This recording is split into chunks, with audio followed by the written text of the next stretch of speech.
चलिए मंगलाचरण करते हैं। तिहुवण तिलयं देवं वंदिता तिहुवणिंद परिपूज्यं वोच्छम अणुपेहाओ भवीय जनानंद जननीयो। बोलिए श्री खजाराठ शांतिनाथ भगवान की जय। आचार्य श्री कुमार स्वामी की जय। आचार्य गुरुवर विद्यासागर समय सागर जी महाराज जी की जय। निर्यापक श्रवण मुनि पुंगव श्री 108 सुधा सागर जी महाराज जी की जय। हम सभी बड़े ही सौभाग्यशाली हैं जो हमें आचार्य कुमार स्वामी के महान ग्रंथ कार्तिकेयानुप्रेक्षा के अध्ययन का अवसर मिल रहा है। हम सभी इन 12 भावनाओं का चिंतन मनन कर रहे हैं। आज हम 2 गाथाओं का अध्ययन करेंगे, क्रमशः गाथा क्रमांक 64 और 65। संसार भावना चल रही है। बहुत अच्छा वर्णन संसार का हमारे सामने आ रहा है। संसार में जो दुख हैं उन सब को हम समझ रहे हैं। संसार की जो विचित्रता है वो हमारे सामने आ रही है। आज की ये जो वीडियो है वो बहुत स्पेशल होने वाली है। वैसे तो सभी गाथाएं स्पेशल हैं, लेकिन यहाँ पर एक संसार का विचित्र चित्रण इस वीडियो में आपके सामने आएगा। वो जरूर आप समझने का प्रयास कीजिएगा और फिर बताइएगा कि आपको कितना समझ में आया। चलिए प्रारंभ करते हैं। गाथा क्रमांक 64। उच्चारण। पुत्तो आधाता पुरता पुत्तो वी भाऊ भाऊ जाओ जाओ सो चिय भाओ वी देवरो होदी माया होदी सवत्ती आधाता पुरता सवत्ती जननो वी होदी भत्तारो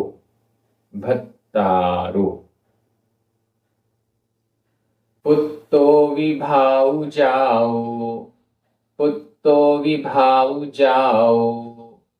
सोचिय भाओ विदेवरो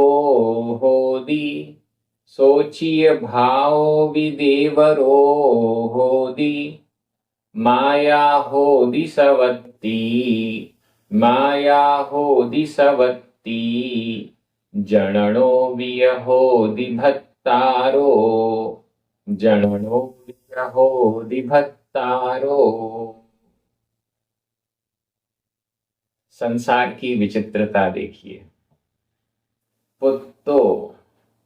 पुत्र, यहाँ पर 64 और 65 ये दोनों गाथाएं युग्मक हैं। एक साथ ही इनका अर्थ बहुत अच्छे से समझ में आएगा। फिर भी हम एक एक करके समझ रहे हैं और जब दोनों गाथाओं का अर्थ हो जाएगा तब उसके भाव पर हम जाएंगे। पुत्र भी पुत्र भी भाऊ भाई जाओ हुआ पुत्र भी भाई हुआ। संसार की विचित्रता है, जो पुत्र है वो भी भाई हुआ, भाई कहलाया या भाई हुआ या मर के भाई हुआ। बहुत सारी कंडीशंस में ये हो सकता है। पुत्र भी भाऊ भाई जाओ हुआ, पुत्र भी भाई हुआ। यहाँ पुत्र है, मरण किया, अगले भाव में भाई बन गया। यहाँ पुत्र है,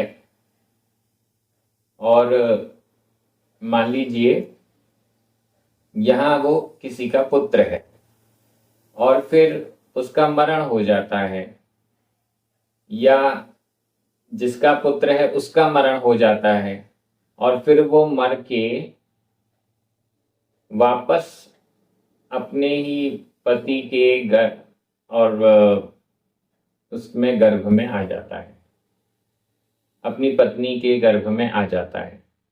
पिता पुत्र हैं, पिता का मरण हो गया, वापस वह पिता जिसका मरण हुआ है वो अपनी ही पत्नी के गर्भ में आ जाता है और अपने ही पुत्र का भाई बन जाता है। ऐसी और भी बहुत सारी कंडीशंस बन सकती हैं जिससे पिता भी भाऊ जाओ, पिता पुत्र भी भाई हुआ, यह नाता रिश्ता बन जाएगा। सो चीर, सो वह, चीर ही, वह ही, भाओ भाई, वह भाई ही, भाओ भाई भी, वह भाई भी, देवरो देवर, वह भाई भी देवरो देवर होदी हो जाता है, वह भाई भी देवर हो जाता है। जो भाई था मरण करके देवर हो जाता है। अभी वो भाई है, उसका मरण हो गया और जो सास है उस सास का ही पुत्र बन गया फिर से, तो ऐसे वो देवर बन गया। और भी थोड़ी सी इसमें ऐसी संसार की जटिलताएं समझाई जा रही हैं जो नॉर्मली हमें समझने में थोड़ा दिमाग लगाना पड़ेगा। अभी आपका दिमाग उलझ रहा होगा, इसके बाद सुलझेगा। भाओ भाई भी, सोचिए वह ही, भाओ भाई भी, देवरो देवर होदी होता है, हो जाता है। माया माता, माया माता, होदी होती है, हो जाती है। सवत्ती सवत्ती, सपत्नी सपत्नी हो जाती है। सपत्नी का मतलब है सौतन। माता सौतन हो जाती है, माता सौतन हो जाती है। माता मरण करके सौतन के रूप में हो जाती है, ऐसा भी हो सकता है। अभी माता है, उसका मरण हो गया और फिर वो वापस उत्पन्न हुई और जो पति है उसी के साथ वापस उसकी शादी हो गई, तो दोनों आपस में सौतन हो गए। और भी कंडीशंस बन सकती हैं। संसार की विचित्रता, संसार में ऐसे ऐसे रिश्ते हो जाते हैं जो बड़ा कठिन होता है जिनको समझ पाना।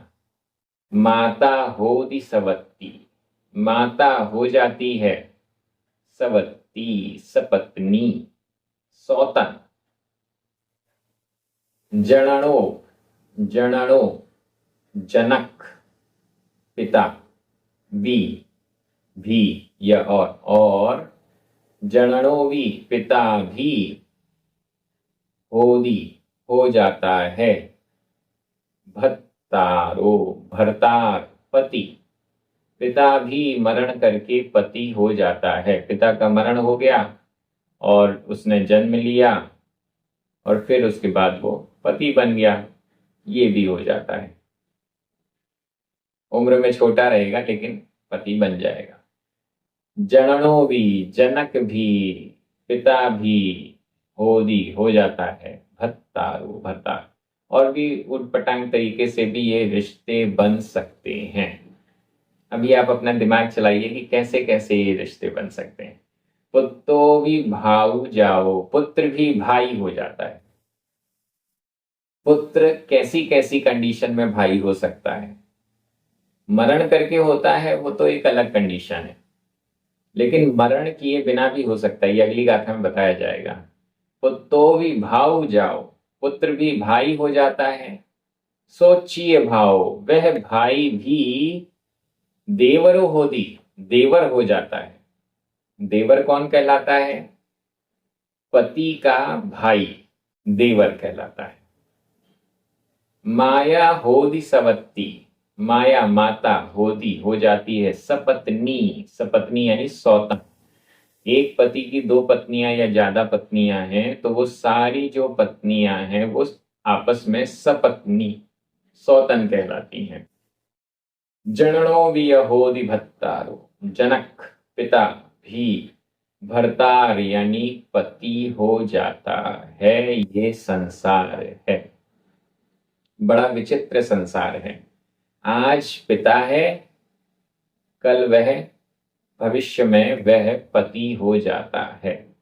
आज माता है, भविष्य में वह सौतन हो जाती है। आज भाई है, भविष्य में वह देवर हो जाता है। आज पुत्र है, भविष्य में वह भाई हो जाता है। संसार की विचित्रता है। गाथा बेहद सरल है, कठिन तो इसमें कुछ है ही नहीं। व्याकरण की दृष्टि से देखते हैं। पुत्तो भाऊ जाओ सो भाओ देवरो माया सबत्ती जननो भत्तारो, ये सभी प्रथमा विभक्ति के एक वचन हैं, सभी के सभी। बी, चिय, बी, फिर से भी य, ये सभी अव्यय हैं। दो बार तीन बार आया होदी, वर्तमान काल अन्य पुरुष एक वचन का क्रिया रूप है। गाथा तो बड़ी सरल है, व्याकरण भी बड़ी सरल है। मैं हिंदी अर्थ कर रहा हूं, आपकी नजर प्राकृतिक शब्दों पर जानी चाहिए। मुझे मालूम है अभी गाथा आपको समझ में आई नहीं है, आगे चलते हैं तो शायद और समझ में आएगी। फिर भी हिंदी अर्थ कर रहा हूं, आपकी नजर प्राकृत शब्दों में जानी चाहिए। पुत्र भी भाई हुआ और वह भाई भी देवर हो जाता है। माता सपत्नी सौतन हो जाती है और पिता भी पति हो जाता है। ये गाथा पूरी हो गई। अब हम अगली गाथा में चलते हैं। गाथा क्रमांक 65। उच्चारण। एयम्मि, एयम्मि अधम पुरमा, एयम्मि भवे, भवे एदे, एदे संबंधा, संबंधा होन्ति, होन्ति एय जीवस्य, एय जीवस्य अधसपुरसा एय जीवस्य अर्ण भवे, आधना पुराणा अर्ण भवे, अर्ण भवे किम, किम भर्णै, आधना पुराणा भर्णै, भर्णै जीवाणम, जीवाणम धम्म रहिदाणम, आधमा पुरमा धम्म रहिदाणम एयम्मि भवे एदे, एयम्मि भवे एदे संबंधा होन्ति एय जीवस्य, संबंधा होन्ति एय जीवस्य अर्ण भवे किं भर्णै, अर्ण भवे किं भर्णै जीवाणं धम्मरहिदाणं, जीवाणं धम्मरहिदाणं।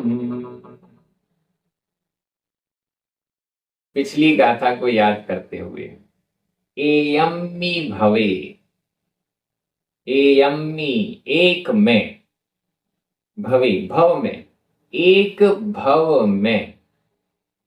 हम अभी अलग अलग भव की बात कर रहे थे। इस भव में माता है, अगले भव में वो सपत्नी बन गई। लेकिन यहां कह रहे हैं अगले भव की तो बात छोड़िए, एयम्मि भवे एक भव में उसी भव में, उसी पर्याय में, एदे ये संबंधा, संबंध, एदे संबंधा, ये संबंध जो पिछली गाथा में बताए गए, एदे संबंधा, एदे यानी ये, संबंधा संबंध, ये संबंध एयम्मी भवे, एक भव में, उसी भव में, उसी पर्याय में होंती, होते हैं। एय जीवस्य, एक जीव के, अलग अलग जीव के भी नहीं, एयम्मी भवे, एक ही भाव में, एय जीवस्य, एक जीव के, एदे संबंधा, ये संबंध होंती, होते हैं। अब सोचने में बहुत कठिनाई हो रही है कि ये कैसे हो सकता है। एक ही भाव में जो पिता है वो पति बन जाएगा, एक ही भाव में जो माता है वो सौतन बन जाएगी, एक ही भाव में जो पुत्र है वो भाई बन जाएगा, एक ही भाव में जो भाई है वह देवर बन जाएगा। ये कैसे पॉसिबल है, ये कैसे संभव है? गाथा तो यही कह रही है, एयम्मी भवे, एक भाव में, एदे संबंधा, एदे ये संबंधा संबंध, एय जीवस्य, एक जीव के, होंती, होते हैं। गाथा तो यही कह रही है कि एक ही जीव के, एक ही भव में ये संबंध होते हैं। अर्ण भवे, अन्य भाव में, अर्ण भवे, अन्य भाव में, किम, अन्य भाव का क्या कहें? एक जीव के एक ही भाव में ये सब संबंध होते हैं, तो अन्य भावों को इसमें अगर जोड़ेंगे तो पता नहीं और कितने कितने संबंध बन जाएंगे।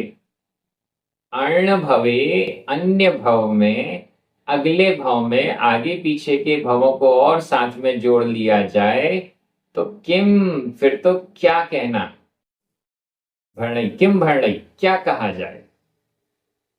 अन्य भाव में यदि जोड़ा जाए तो किम भरणई, क्या क्या कहेंगे फिर तो?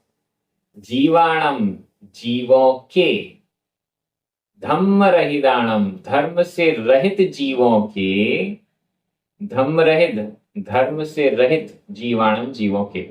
हाँ, ये इतने सारे जटिल संबंध, ऊट पटांग भी हम जिसे कह सकते हैं, आपस में उलझे हुए संबंध, ये धम्म रहिताणम, धर्म रहितों के हो सकते हैं, धर्मात्माओं के, सज्जनों के तो नहीं हो पाएंगे, लेकिन धम्म रहिताणम, धर्म से रहित पापी जीवों के, एदे संबंधा, ये संबंध, अर्ण भवे, अन्य भाव में यदि बात करें, किम भरणई, क्या क्या कहा जाता है, क्या क्या कह सकते हैं, कितना कितना कहना पड़ेगा। जब एक भाव में एक जीव के ऐसे ऐसे संबंध हो जाते हैं तो अन्य भवों की कथा किम, क्या भरणई कही जाती है, अन्य भवों की क्या चर्चा की जाए। एकदम सीधा सीधा कहना है, ये सारे भव, ये सारे नाते संबंध एक ही भाव में, एक ही जीव के हो जाते हैं। अन्य भावों में तो फिर पता नहीं क्या क्या हो सकता है, अन्य भाव में तो कुछ भी हो सकता है। अब एक बार इसका व्याकरण देख लेते हैं और इसके बाद ये संबंध कैसे हो सकते हैं उसको सिद्ध करने का प्रयास करेंगे।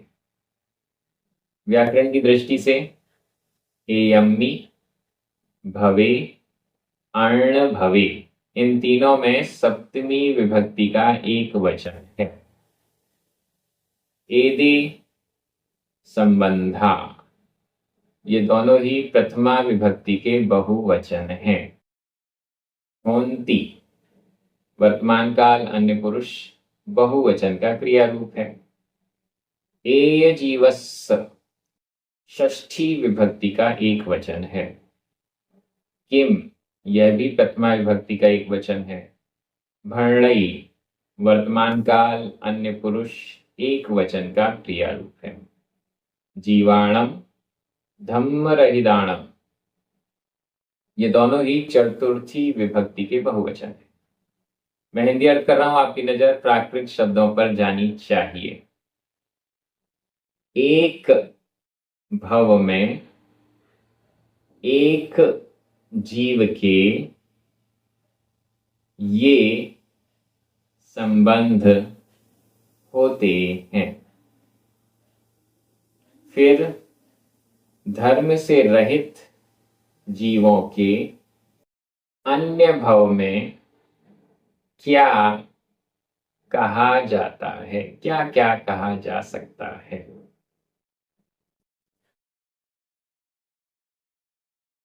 हमारे जैन दर्शन में, हमारे आगमों में एक कथा आती है जिसमें 18 नाते सिद्ध किए गए हैं, 18 संबंध सिद्ध किए गए हैं। बड़ी विचित्र कथा है। मैं कोशिश करूंगा कि आपको इस वीडियो में वो सारे संबंध समझ में आ सकें। एक बार में नहीं आए तो आप दोबारा ट्राई कर लीजिएगा, क्योंकि जब मैं समझने की कोशिश कर रहा था तो मुझे भी बहुत समय लगा उसे समझने में। कथा कैसी है? एक वेश्या है। वैसे शास्त्रों में तो नगर का नाम सारी बातें लिखी हुई हैं, लेकिन शॉर्ट में जो जरूरी है वो मैं आपके सामने रख रहा हूं। एक वेश्या जिसका नाम वसंत तिलका, वसंत तिलका नाम की वेश्या है।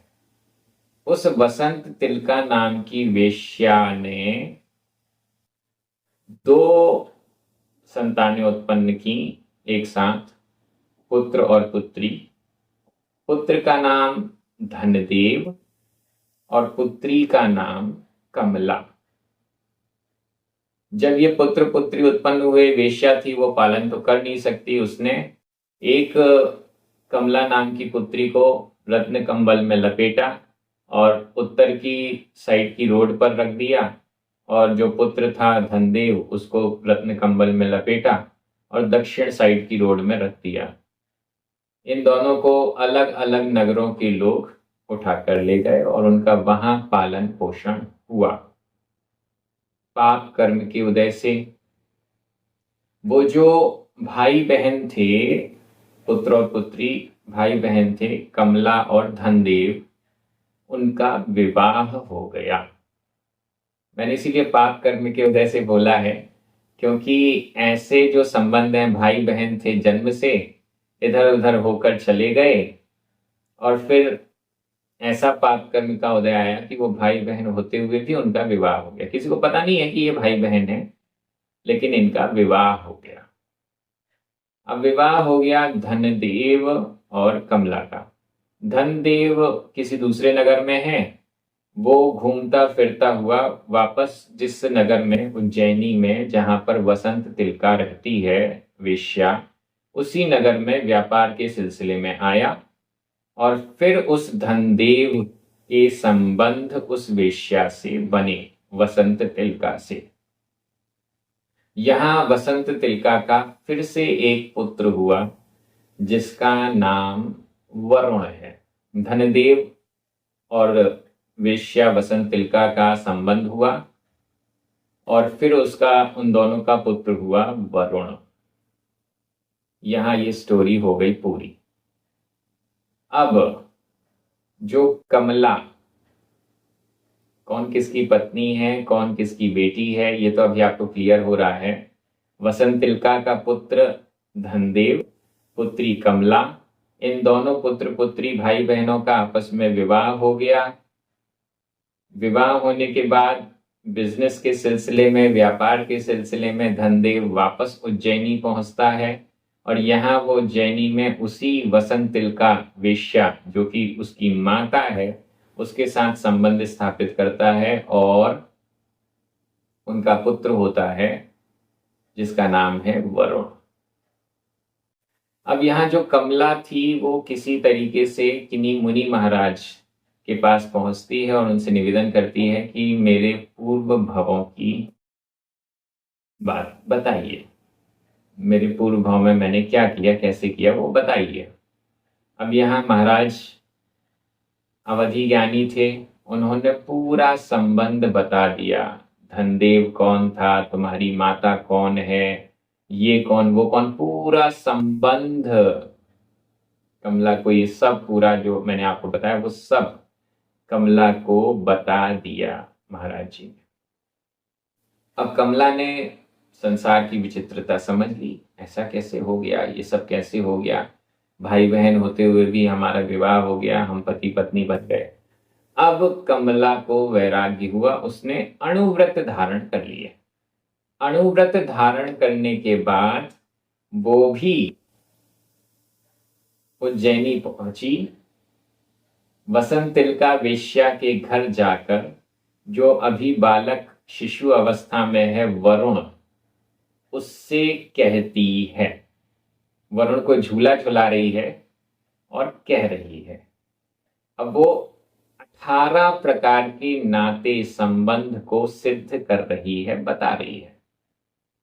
6 संबंध कमला के वरुण के साथ, 6 संबंध कमला के धनदेव के साथ, और 6 संबंध कमला के वसंत तिलका के साथ।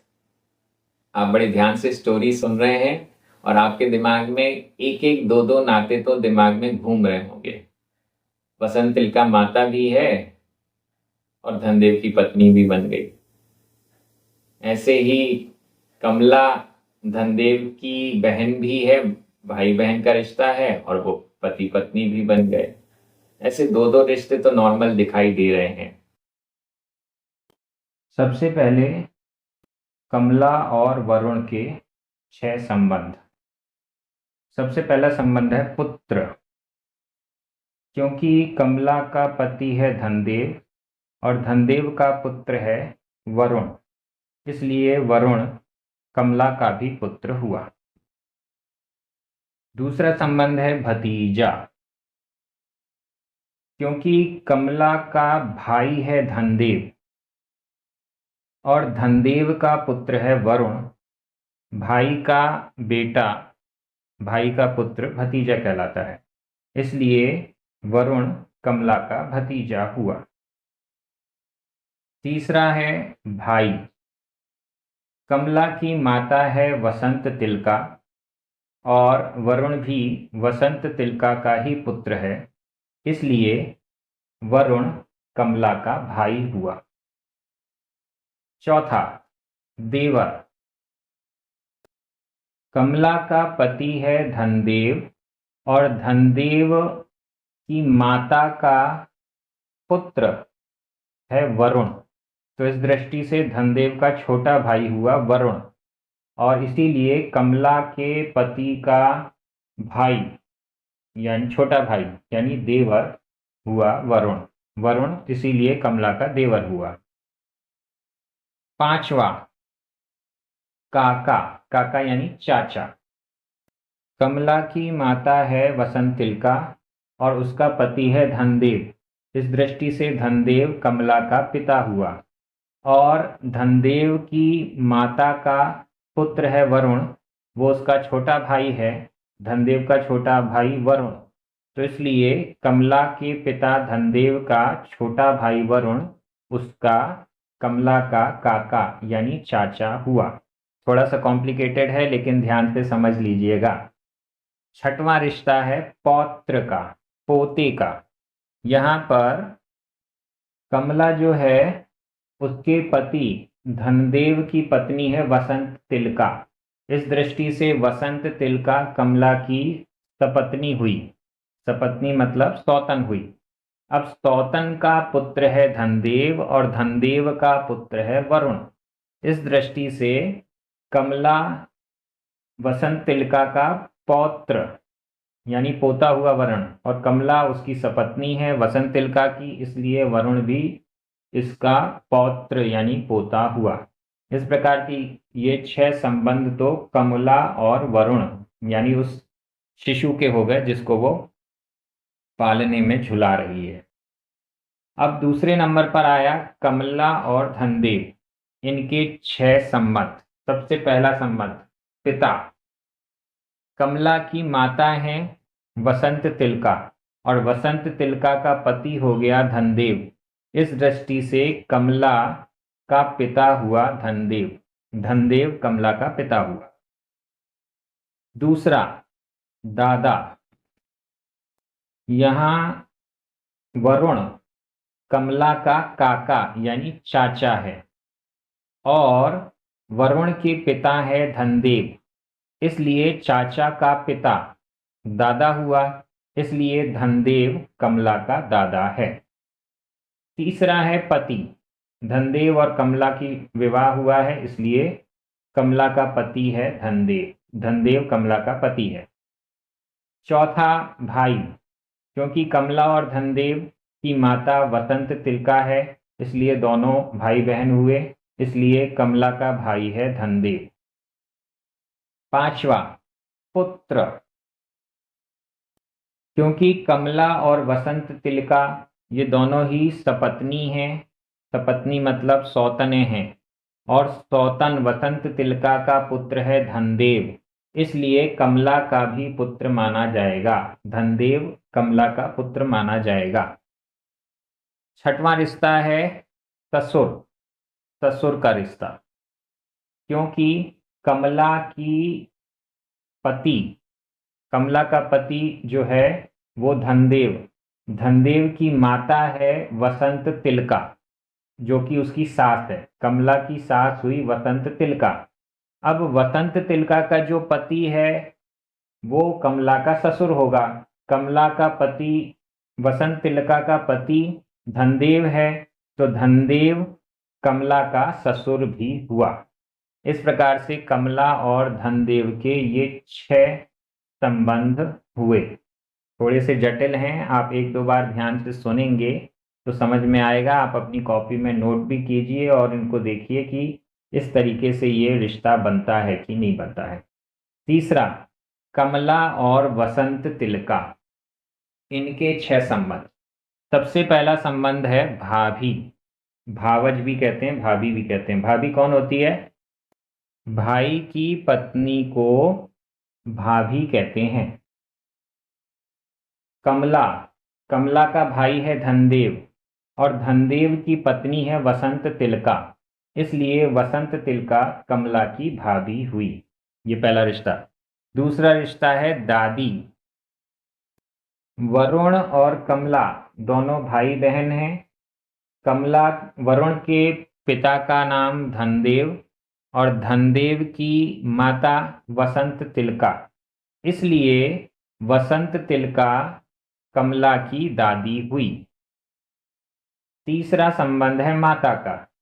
कमला वसंत तिलका की माता है। कमला जो है वो वसंत तिलका की पुत्री है, इसलिए वसंत तिलका कमला की माता हुई। चौथा, सौतन, सपत्नी। कमला का पति धनदेव और धनदेव की पत्नी वसंत तिलका, इसलिए वसंत तिलका और कमला ये दोनों सौतन हुई, सपत्नी हुई। पांचवा, पुत्र वधू यानी बहू। कमला की सपत्नी है वसंत तिलका, सौतन है। सौतन का पुत्र हुआ धनदेव, तो कमला का भी पुत्र हुआ धनदेव। अब पुत्र की जो पत्नी है वसंत तिलका, वो कमला की पुत्र वधू हुई। इस दृष्टि से वसंत तिलका कमला की पुत्र वधू यानी बहू भी हुई। और अब छठवां है सास। कमला का पति है धनदेव और धनदेव की माता है वसंत तिलका। इस दृष्टि से वसंत तिलका कमला की सास हुई। इस प्रकार से ये 18 नाते संबंध आपको बताए गए, दर्शाए गए। बड़ी विचित्रता है संसार की, सोचकर ही ऐसा लगता है कि ये सब कैसे हो सकता है, लेकिन ये सब होता है। इससे भी जटिल जटिल संबंध हो सकते हैं और हमें यहाँ पर संसार का चिंतन करना है। ऐसे जटिल जटिल संबंधों का चिंतन जब हम करते हैं तो हमें संसार से वैराग्य क्यों नहीं आएगा? ऐसा संसार रुचिकर कैसे हो सकता है जिसमें ऐसे जटिलताएं संबंधों की हो सकती हैं? तो बहुत अच्छा यहाँ वर्णन हमें मिल रहा है। इन गाथाओं के माध्यम से संसार का वास्तविक स्वरूप हमारे सामने आ रहा है। ये क्रम इसी प्रकार से जारी रहेगा। आप सभी बहुत अच्छे से अध्ययन कर रहे हैं, सभी आनंदित हैं। अपने मित्रों को, परिचितों को भी स्वाध्याय से जोड़िए। जिनवाणी स्तुति कीजिए, 9 बार णमोकार मंत्र पढ़िए। सभी को जय जिनेन्द्र।